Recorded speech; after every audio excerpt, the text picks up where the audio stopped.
Harold Bennett sat quietly at the kitchen table, flipping through the morning newspaper, but not really reading it. Words blurred. Thoughts slipped away before he could finish them. At 68, he had expected some things to slow down: his knees, his energy, maybe even his hearing. But not this. He'd always been sharp. A former high school principal, Harold prided himself on his memory, his wit, his ability to recite poetry from decades ago. But now, he found himself searching for words in the middle of conversations, forgetting names of people he'd known for years. And once, most disturbingly, he had gotten lost driving to a store he'd visited dozens of times. At his next checkup, he mentioned it to his doctor. "Could be age-related cognitive decline," she said gently. "It happens, but it doesn't have to accelerate. The brain, like any other organ, responds to care, especially nutrition." Harold raised an eyebrow. "You saying I can eat my way to better thinking?"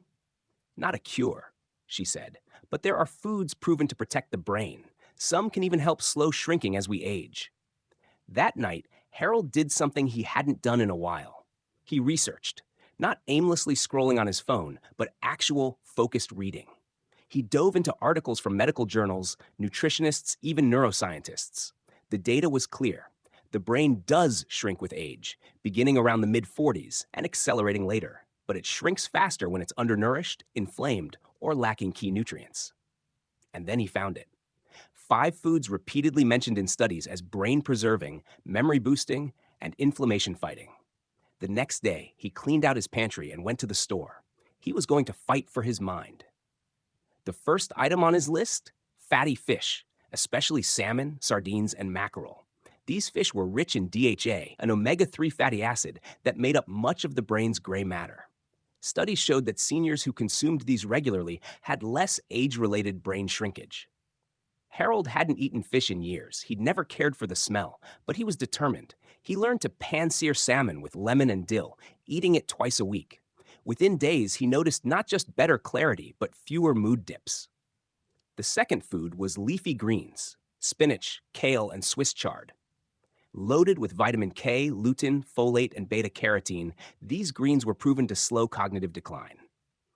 Harold started every day with a green smoothie: spinach, banana, a bit of almond milk, and ice. It wasn't gourmet, but it was effective. The third food surprised him: eggs, specifically the yolks, which were rich in choline, a nutrient essential for the production of acetylcholine, a neurotransmitter that supports memory and mood. For years, Harold had avoided eggs because of cholesterol fears, but newer research showed they were safe and even beneficial in moderation. He began eating 2 soft-boiled eggs for breakfast, alongside whole grain toast. They kept him full, focused, and energized. Then came berries, especially blueberries. Dubbed brain berries by scientists, they were packed with antioxidants that protected the brain from oxidative stress and inflammation, 2 key drivers of aging. Harold switched out his nightly dessert for a bowl of fresh blueberries. Sweet, simple, powerful. The fifth and final brain food? Nuts, particularly walnuts. Shaped like miniature brains, they were rich in omega-3s and vitamin E, both linked to slower mental decline. He kept a small jar of mixed nuts by his recliner, snacking on them instead of chips. But Harold didn't just stop at eating better. He became curious again. Every morning, he read a new article, wrote down a word he didn't know, and tried to use it in a sentence that day. He joined a community book club. He even started doing crossword puzzles again, something he hadn't done since retirement. By the 3rd month, something remarkable happened. He walked into the kitchen one morning to find his wife Nancy flipping through a magazine. "You're whistling again," she said, smiling. "Am I?" he asked, then paused. "I suppose I am." She tilted her head. "You've seemed different lately. Lighter, more alert." He hadn't noticed it as it happened, but she was right. The fog that had settled over his thoughts had started to lift. He was remembering names again, finishing stories without stumbling. Conversations flowed. His sense of humor returned. He was, in every way, feeling more like himself. At his 6-month follow-up, his doctor ran a cognitive assessment. Harold aced it. "Whatever you're doing," she said, "keep doing it. Your numbers look better than last year's." He smiled. "It's the fish, and the eggs, and the spinach, and maybe a few walnuts." Later that day, Harold sat on the porch with a cup of tea, watching the sunset. He felt grateful, not just for the knowledge he'd gained, but for the realization that aging didn't have to mean surrender. His brain wasn't doomed to shrink without resistance.